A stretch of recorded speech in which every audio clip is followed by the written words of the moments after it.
Hey, what's up? It's Rob Gordon, the Wingman, out here for episode 5 in the How to Wingfoil series.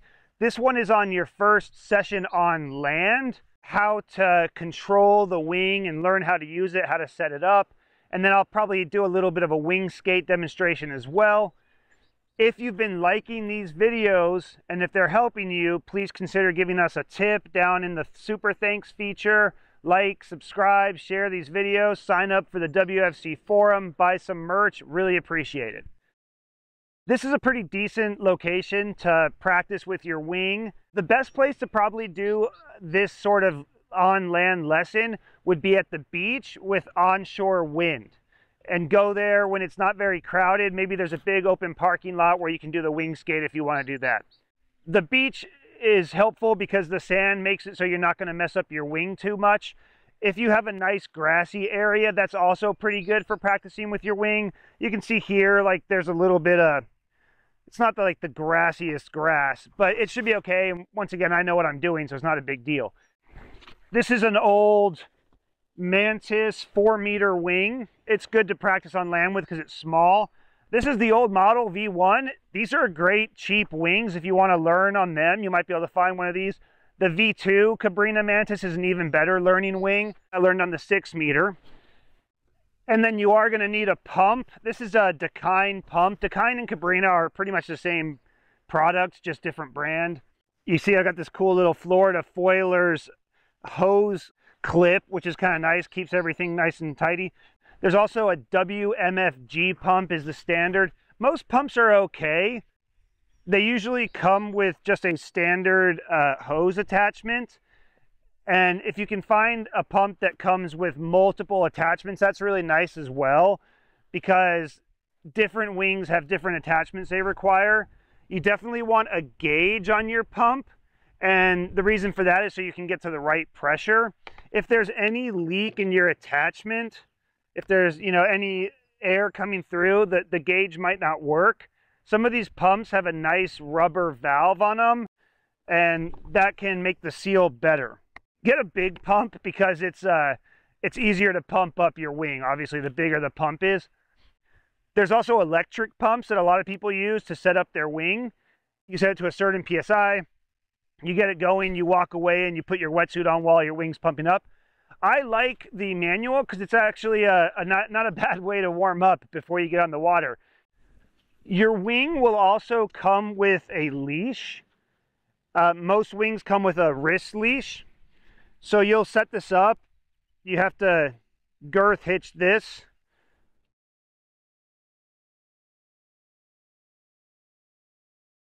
You wrap it around there. You girth hitch it to the wing, which we'll show you. And then you're going to put it onto your wrist. And when you're in the water, you want to make sure this is really quite tight and solid. If the Velcro comes off and it comes off your hand because you got yanked by a gust, your wing is gone. And if you're out there in the water without your wing, you're paddling in. So really important to get that on right. On land, it's not as big a deal. You're going to take your wing out.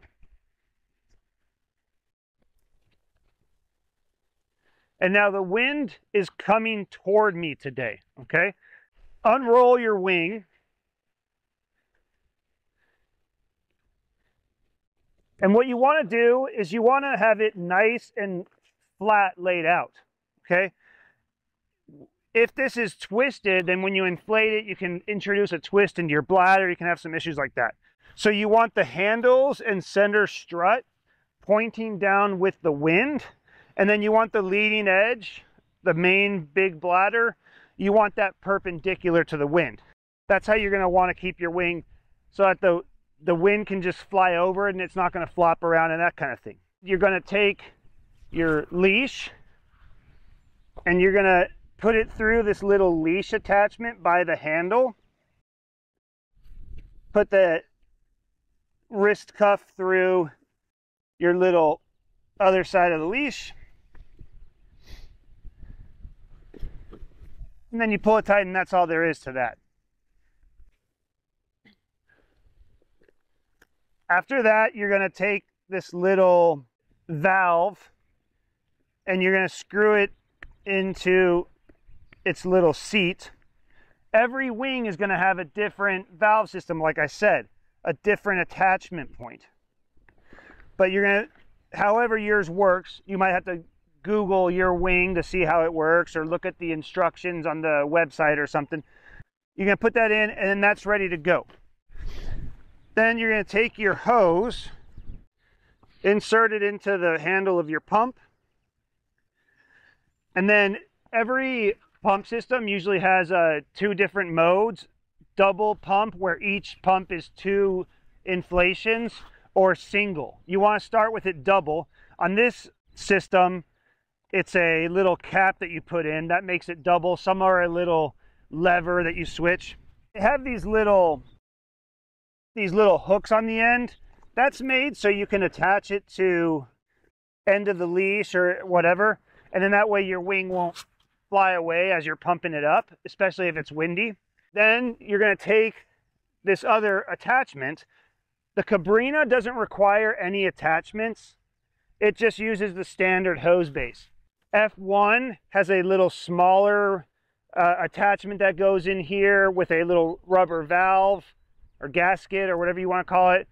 Other ones have adapters that are specific to their brand, like Duotone has their own adapter. They're all different. It's a pain, but that's just a part of this sport. You're going to take this, you're going to seat it onto your valve,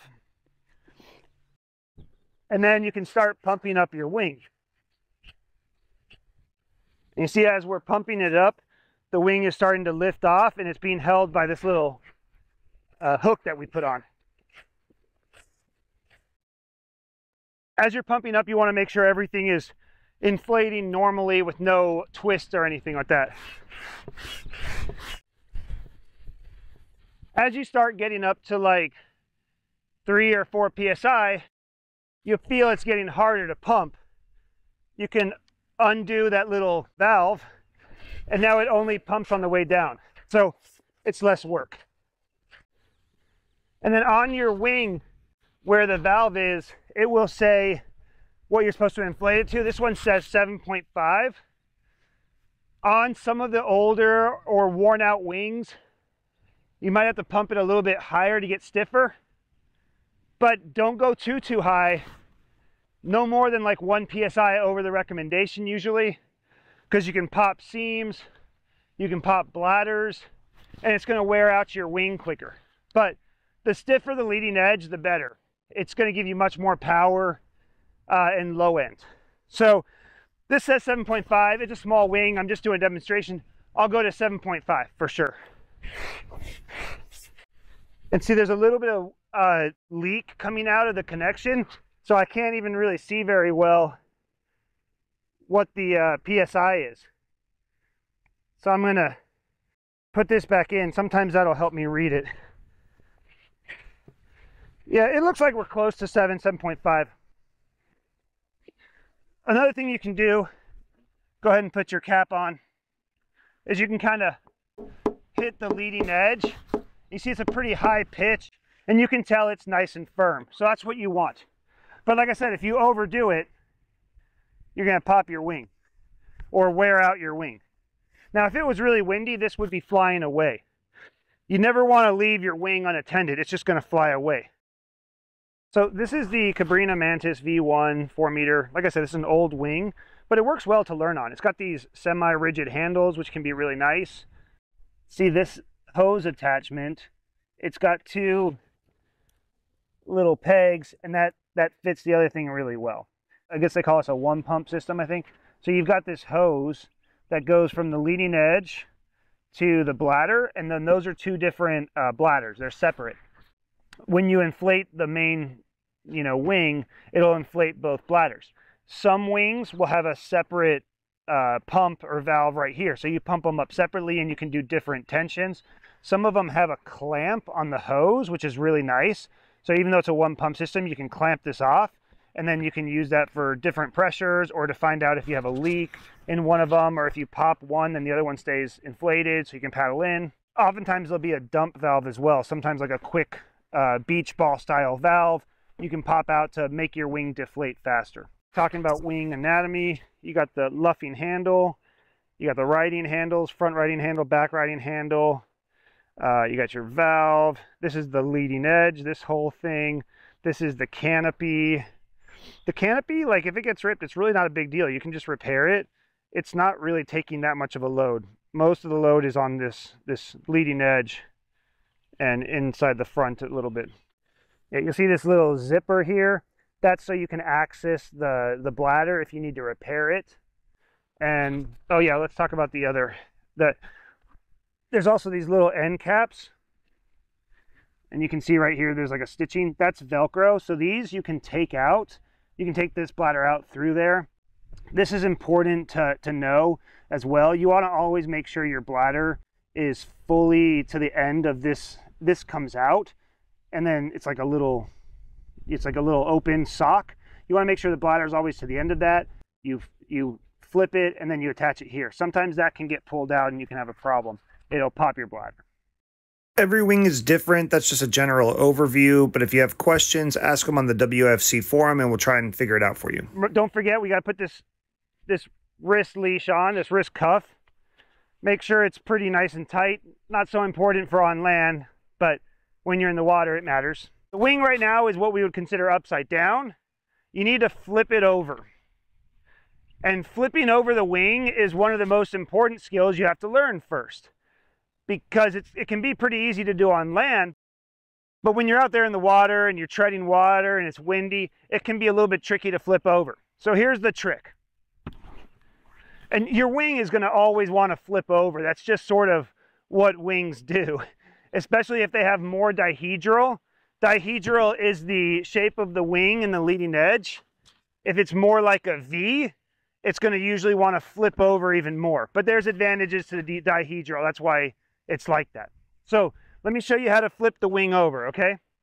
If the wing flips over onto its back, what you're going to do while you're in the water is just walk your hands along the edge of the wing till you're on the tip. And now as you do that, the wing starts to sort of go downwind. You see that it's going more parallel with the wind. And then it becomes very easy to just flip the wing over right there.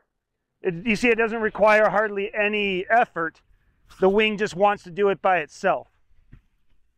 And you can do it on the other direction as well. So you can walk over to this side, and then you'll be able to flip it over. Usually there's one direction that feels better than the other. So practice that a few times on land. Try not to mess up your wing.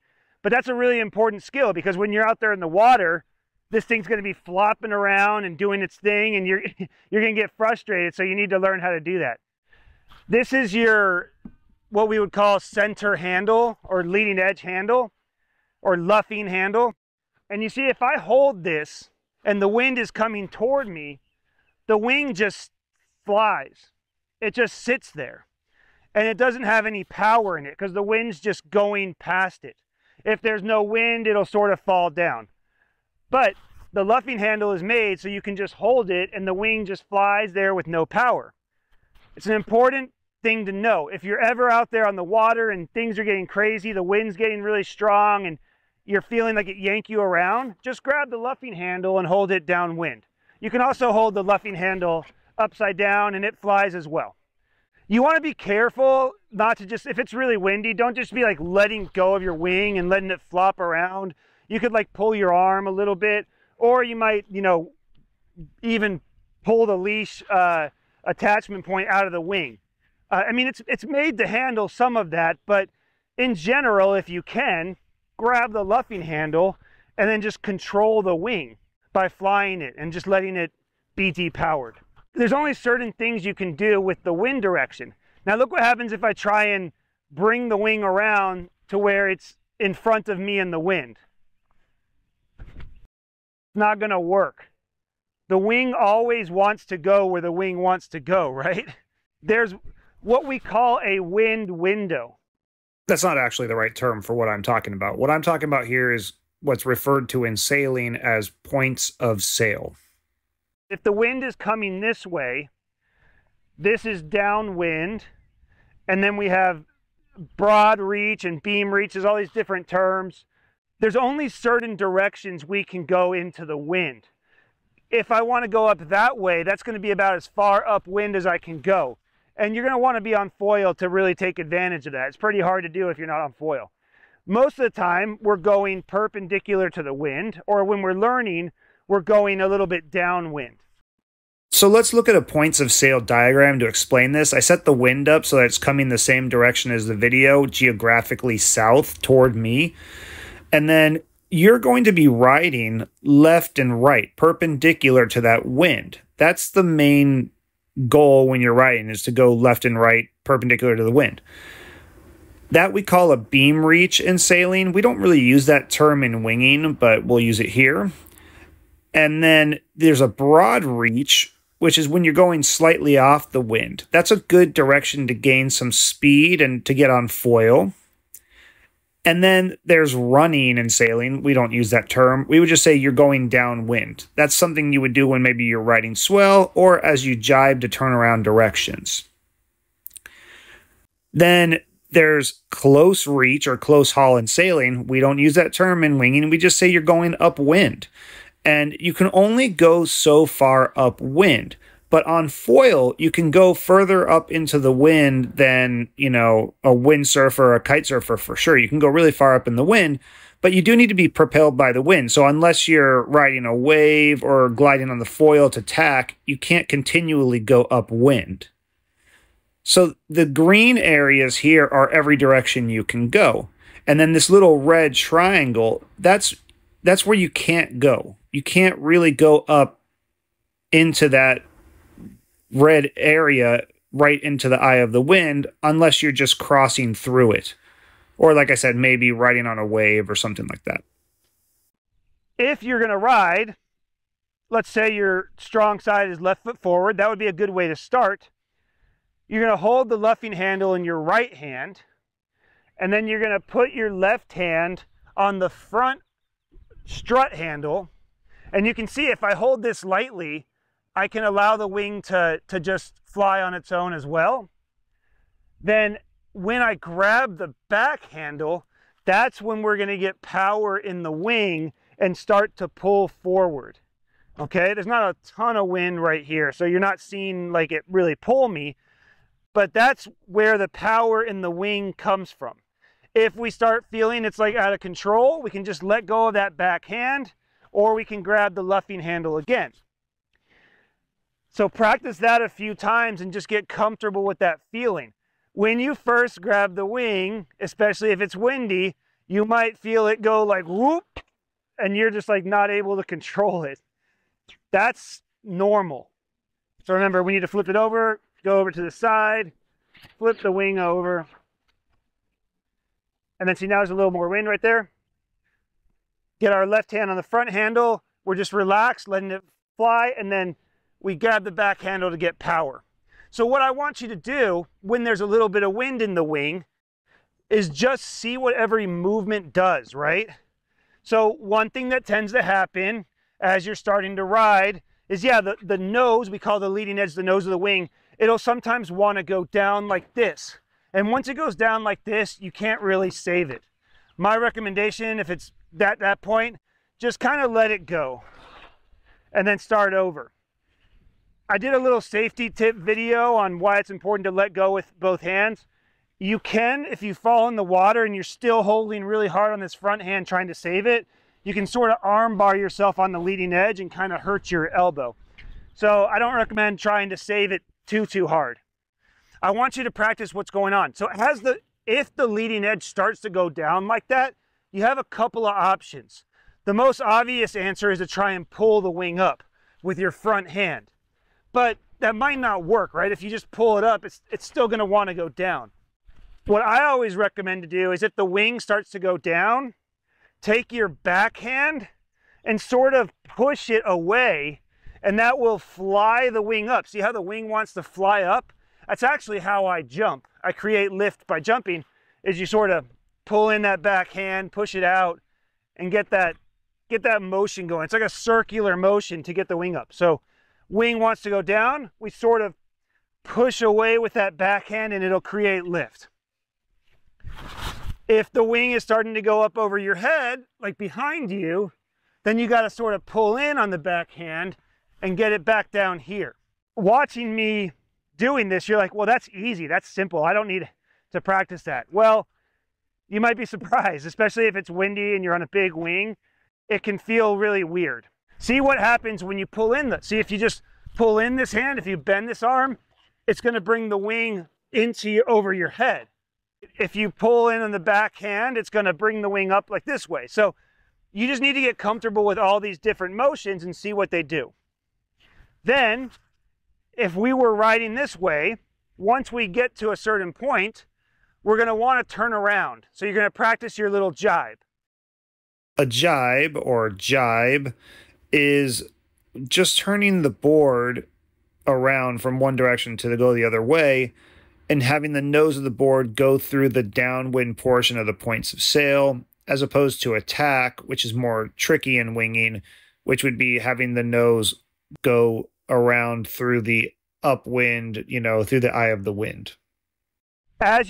When you're ready to turn around, if you're on a big board, you can actually reverse the process, let go with the backhand, it'll just depower, grab the front luffing handle, and then you can actually just get yourself over to the other direction you want to go, and you can grab this handle and try and go that way. Because once again, we're really trying to go perpendicular to the wind in both directions. So if the wind's coming this way, we go left and we go right. That's our two main things. In this direction, you can hold the luffing handle with your other hand, your backhand, and then bring the wing in. See how I'm not moving my body to try and reach for it. I'm actually bringing the wing toward me, right? That makes more sense for balance. If I reach over, I'm going to fall off the board. If I bring the wing toward me, I grab the front handle, let go of the backhand, and then grab the back handle. And now I can ride this way. So now practice on this direction as well. You'll see with my feet, I now have my right foot forward. My recommendation to anyone is from day one, you're going to want to switch your feet whenever you're going different directions. It may be uncomfortable for some people, especially if they have like a big skateboard background or something. They're going to feel more comfortable having their strong side forward, and you would be riding what's called toe side. I recommend just trying to switch feet from day one. Once you get that down, you want to practice as if you were trying to get going on your board. And standing up is pretty difficult on these boards. They're tippy and whatever. So the best thing to do is if you're on your knees on your board, and you can actually take the luffing handle and push it down into the water. They call it tripoding. And that's going to give you more stability with this leading edge in the water. And we'll do this on the water when we do it. But what you can do with this is practice on land. Like I said, don't reach over. Bring the wing up to your head so we're nice and balanced. And then you're going to grab your left hand and your backhand, and you're going to start to get some power. As you get power in the wing, there's no power right here because there's not any wind right there. So you got to find that wind. Keep that wing nice and high, but also pulling you forward. As we get power, you can take your left foot and go to your knee. Go to one knee position. Now ride like this for a little while. As you get a gust and you feel stable, you can pull yourself up to the other foot. So I recommend practicing that on land. That's my preferred method of learning. If you have bad knees, you might have to stand up first and then have the wing in the water and try and pull it all the way up to your head before you go. Some people do that. If you have a big enough board or good balance, that could work. But I prefer you're on your knees, take the wing, pull it toward your head so you're not leaning over for it. Grab the front hand, grab the back hand, start getting some forward momentum with the wing. Left foot up or front foot up, go to the one knee position. Don't try and go straight up. Hang out here for a little while, get your balance again. There's a gust, we pull ourselves up again, and now we're riding. And then as you're riding, you're going to want to balance that leaning back versus getting pulled forward. For you to really ride, there should be enough wind. See, like right there where it's pulling me, you want enough wind to where it's pulling you a little bit. And then you can pull the backhand and sheet it in a little bit to get more power. So those are some things I want you to practice on land. And then, yeah, let me show you a couple of skateboard things. So I just flip my wing over, I put it down. If the wind is steady, you can attach it to your board, and we'll show you some of those tricks. Or you could put the leash around like a pole or something. But you gotta be careful, because if the wind is not steady, if it's a swirly wind or there's some weird gust, it could flip over and it could rip. These wings are not super durable. You can see I've got some repairs on mine. This is what we call the canopy. The canopy, if it gets cut, it's pretty easy to fix. If you get any cuts on the leading edge or the strut, those are high pressure spots. They need to be professionally repaired. Even if it's not all the way through, but you see a pretty good like slice on it, you gotta get that repaired or it could pop on you. So you're gonna just wanna be careful with your wing. People, when they first learn, are very careless with their wings until they rip them, and then you learn. Don't leave your wing unattended, inflated, unless it's being held down by a board and the leash wrapped on it, and it's a nice steady wind. If it's not worth it. Just deflate your wing and pump it up again. These things are made to fly, and they fly. And once they fly onto the wrong thing, then they rip. All right, let's show you how to deflate the wing and wrap it up. Unscrew the top, and then you're just gonna undo this. Other wings have different ways to deflate. Now, let me see if I can show you how to wrap it up. Okay, so to wrap up the wing, I usually just grab these two corner bits of the leading edge. So about like a couple of feet from the end. Line up the ends. And then just start rolling them together. It takes a while for the air to go out of the wing usually. You have to just kind of let it along. That's why they have a dump valve on some of the struts, just to make it easier to pack up. And then depending on your handle configuration, this one's pretty easy to deal with. I usually fold it into thirds. If there's a boom on the wing, then you're not going to be able to do that, right? So you're going to be limited by the handle length. Soft handles you can sort of wrap up as small as you want. That's one nice feature of them. They're great for traveling. So yeah, we get the wind out, and then it packs up to this and you shove it into the bag. Okay, so I'm here with my Sector 9 longboard. I love this thing. It's super fun on the wing. You can also get a wind carver from kiteboarding.com. They have like a wing specific skateboard they've designed. And then I've got my 4-meter here. You want to find a location with flat, nicely paved asphalt. You want the wind to be coming in fairly smooth. You don't want the wind too strong, right? Because you're on a skateboard and you can fall and get hurt. I highly recommend you wear a helmet, knee pads, and just be real careful. If you're not a skateboarder and you're not feeling comfortable on the wing, don't do this. This is just a little trick that can get you a little bit ahead of things. You want to use a small wing because it's really easy to scuff your wing up. So there is some protection on the corners, but yeah, you can scuff your wing on land. I'm trying not to scrape it too hard. You scrape it, you know, it's not good for the wing. So make sure you're really good on land practicing just your regular maneuvers before you do this. Let me show you what you're going to do. Once you're really comfortable on land, just flying the wing, we're holding our wing, we're luffing it out with our backhand. I'm strong side, so on the skateboard, I'm going to only do my strong side. I'm going to get the front handle, going to grab the backhand, I'm going to find some power. Once there's power in the wing, I'm going to put my left foot, my front foot on. I'm going to get some power, you know, bend my knees, and just let it start to pull me. And it's not super windy here, so it's not pulling me too hard, and I'm going uphill as well. But you can see there, it starts to pull me. We're standing here luffing the wing, get the front hand, still luffing, grab the backhand, now there's some power in it. Gonna put our front foot on the board, get a little bit of power, bend down, and then get on the board with the back foot, and it's gonna pull us forward. If you're a goofy rider, That's going to be right foot forward, right hand forward. Do not do this on the skateboard if you're a regular rider. We're not going to switch our feet. On the water, I want you switching feet from day one, every time you're going to start a new direction. On land, that's not a good idea. You could get hurt. It feels really uncomfortable on the skateboard. But let me show you for the goofy riders. So for the goofy riders, we have the back hand luffing the wing. Get the right hand up front. We get some power in the wing. I'm going to step my right foot on and then let it pull me along. See, that feels really insecure. Really insecure to me. What you're going to do instead is called ride toe side to go the other direction. So we're riding along. We're going to pull ourselves and carve down wind. Let go of the backhand. You can switch front hands.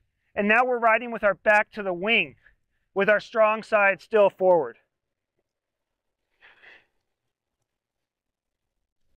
And here I'm luffing the wing, just riding downhill. But I want to show you guys how to do a jibe or switch directions now on the skateboard. So let me switch and get out of frame to come in with a little bit of speed. So I'm coming into the frame now. We're getting a little speed. As we start to carve down wind with the board, we let go. We can even grab the luffing handle. And you see we're going to carve all the way around until we're now toe side. And then you're going to switch front hands and then grab the backhand and repower, and it should pull you out the other direction. Once you're in toe side, you can let go of the backhand, carve down wind, switch hands, and repower back the other direction. And you see how I'm going downwind? That's what's going to naturally happen to you. Okay? Let me pull my... This is about as far upwind as I can go. With the skateboard, you can sort of cheat and get a little bit more than you can out of the wing. That's exactly what you're going to do when you're on foil. I have a whole jibing tutorial. We can talk about jibing on the water. But right now, we're just trying to get comfortable with the wing and on the land with the skateboard. Messing around with it, feeling how things go. And that's going to save you a little bit of time. When you're first learning, you're not expected to make your jibes and go, you know, staying on the board and switching around directions. It's not realistic. That's why the skateboard is so nice. You get a lot more reps. What's going to normally happen is you're going to be riding along. You're going to try and jibe. You're going to fall in the water. You're going to let go of your wing. It's going to fly in the water. It's probably going to flip upside down.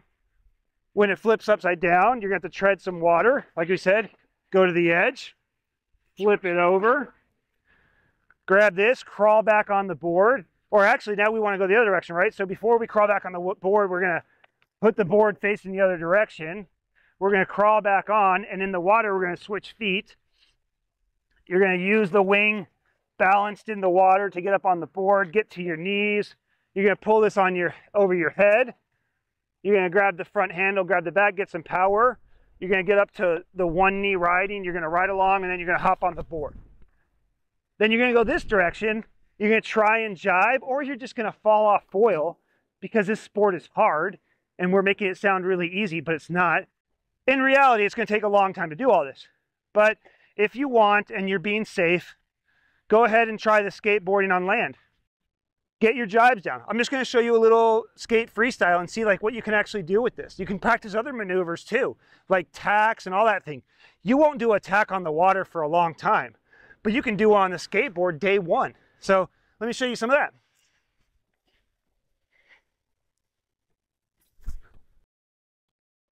See, we're jibing, now we're toe side.